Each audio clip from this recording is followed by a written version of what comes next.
Indonesia mempunyai kepentingan dalam rangka perdamaian ini, baik itu di bawah Perserikatan Bangsa-Bangsa maupun atas inisiatif dari Presiden Amerika Serikat. Oke, lanjut di saat Timur Tengah masih panas, Gaza Palestina masih bergolak, lagi pemerintah kita Indonesia tiba-tiba muncul dengan rencana yang bikin banyak negara nengok dua kali ini bos. Yaitu negara kita berencana bakal mengirim 20.000 pasukan ke Gaza Palestina. Tapi yang cukup gregetnya ada opsi pengiriman tanpa izin PBB, tapi lewat jalur organisasi bentukan Paman Donald. Dan yang bikin makin greget, opsi ini pun diminta dikaji ulang oleh anggota DPR. Nah loh, jadi admin kutip dari sumber-sumber berita berikut, pada hari Jumat 14 November 2025 kemarin, di kantor Kementerian Pertahanan Jakarta, Menteri Pertahanan kita Bapak Safri Samsudin pun buka suara nih bos. Beliau bilang ada dua jalur yang lagi dipertimbangkan.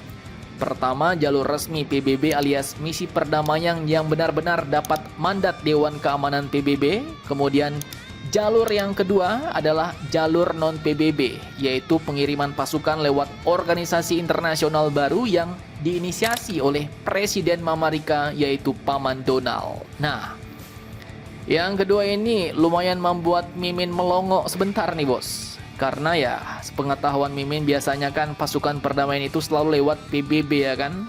Tapi sekarang ternyata ada pula opsi baru lewat organisasi internasional versi Paman Donald. Mantap juga nih ya kan.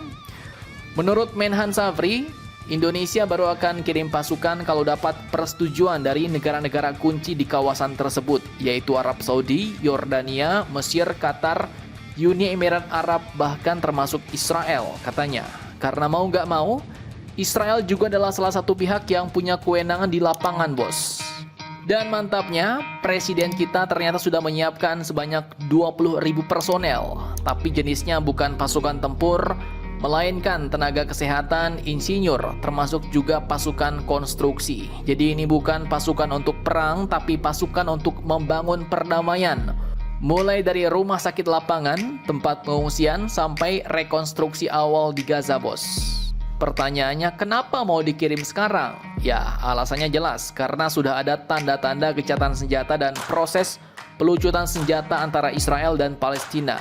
Momen ini sangat langka, bos. Dan Indonesia, negara kita sepertinya mau membantu untuk mengunci perdamaian itu supaya nggak lost doll lagi. Nah, kalau semua negara Arab bilang oke, kalau semua pihak sepakat, Indonesia pun kini admin lihat siap turun gunung nih bos. Tapi tunggu dulu nih. Terkait opsi kedua lewat Paman Donald itu, DPR pun bilang hati-hati, jangan kirim pasukan tanpa payung PBB. Nah loh. Jadi di sisi lain, rencana besar ini pun langsung mendapat sorotan keras dari anggota DPR RI, terutama Bapak TB Hasanuddin, anggota Komisi 1 DPR RI bos. Pada 16 November 2025 hari ini, beliau menyampaikan imbauan supaya pemerintah mengkaji ulang rencana jalur non-PBB. Intinya ya, beliau bilang gini nih, hati-hati bos, misi internasional itu harus jelas mandatnya, jelas legalitasnya, dan jelas tujuan politiknya. Karena kalau kita kirim pasukan lewat organisasi internasional bentukan Paman Donald tanpa mandat PBB, maka legalitasnya dipertanyakan. Posisi diplomasi Indonesia pun bisa goyah dan beban anggaran bisa membengkak luar biasa. Beliau mengingatkan bahwa operasi perdamaian sebesar ini berarti biayanya sangat besar dan semuanya dari APBN. Bapak Hasanuddin pun memang mengakui bahwa secara hukum nasional, Undang-Undang TNI melalui OMSP memang memungkinkan pengiriman pasukan perdamaian. Indonesia pun sudah terlibat dalam misi global sejak tahun 1950-an silam. Tapi Indonesia dikenal selalu bermain rapi, tidak pernah kirim pasukan di luar payung PBB. Karena itu, pemerintah pun kini kembali diingatkan agar langkah ini harus tetap sesuai dengan hukum internasional, bos.